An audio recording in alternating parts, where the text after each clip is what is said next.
Welcome back to the channel. Tonight I am customizing the Jurassic World Destructosaurus Pteranodon vs. Copter attack playset, but I'm gonna be giving it a bit of a OG Jurassic legacy flair.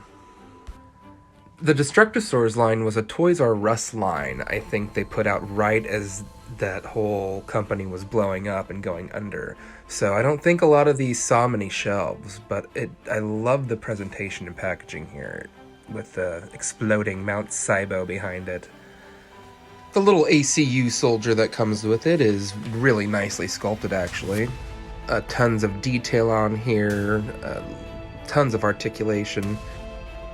Again, the head is on a ball joint, so it kind of pivots and tilts a lot more articulate, for lack of a better word.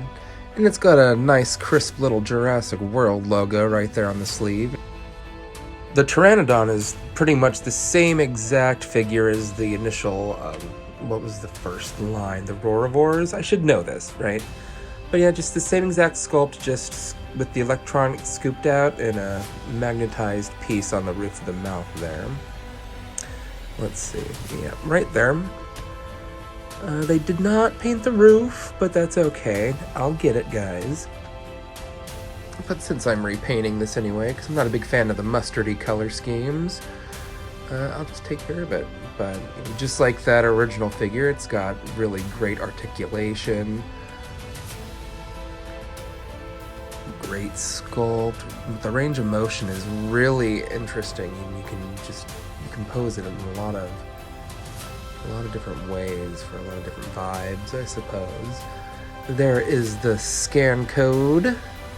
It's a fun gimmick, you know, if you couldn't do the classic JP or JW mark. I don't think anyone really liked the JW mark, but the electronic collection gimmick is cool.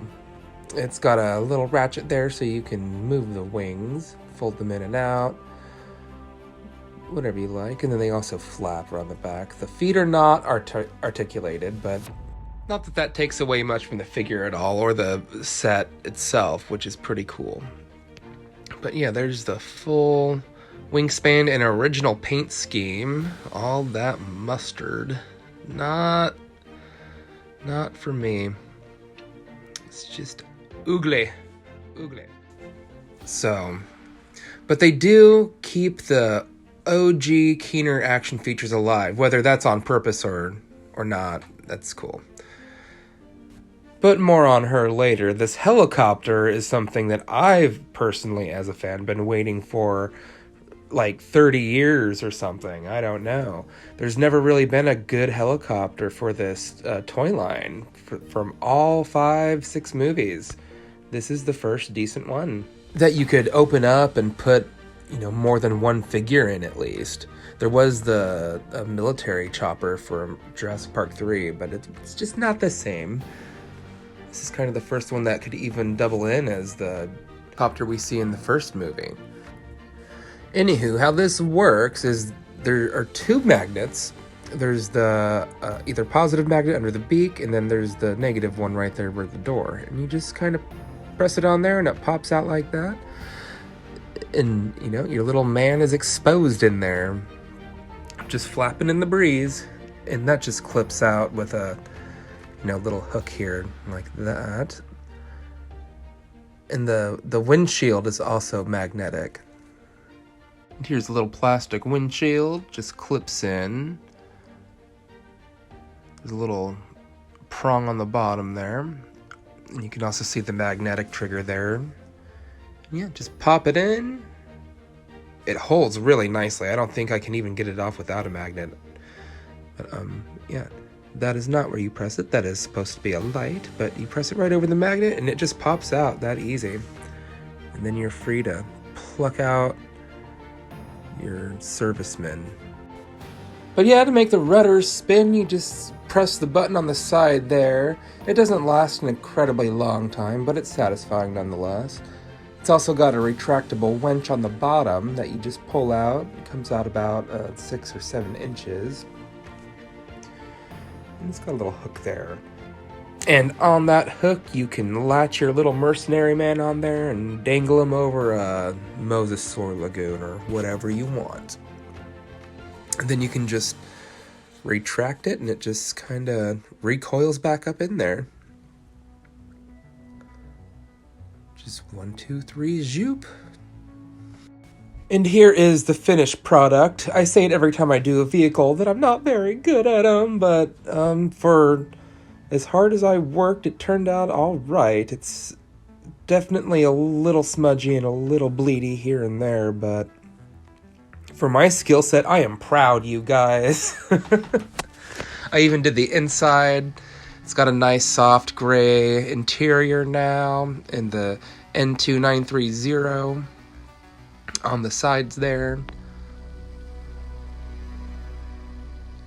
Even got the weird little gas tank or whatever that orange circle is on the side. I have no idea, but it's there. I seen it. And everything still works after all the spraying and painting. I'll tell you what, guys, this was not an easy paint. There's so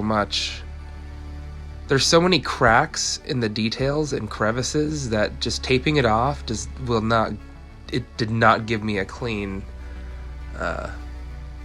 paint. And for my inspiration, I am getting rid of the mustard and putting in the blues and turquoises and the, slate grays of the original pteranodon design from the 1992 Keener toy line. You can see some of the bluer hues being added into the figure. I like to start subtle, very thin, watered down paint so that I can just build easily and naturally off of that, as opposed to just getting a big old puddle of turquoise and smearing a brush around in it. A little patience gets you a lot further with these things. And a few more passovers later, you can see that slate really coming up on the back, but you still get a lot of the lighter details and the wrinkles underneath, so that's why I like to lightly do it. It's a lot easier to add than it is to take away, for sure. And then I'm going for a really soft, light underbelly, kind of like a shark or an aquatic animal.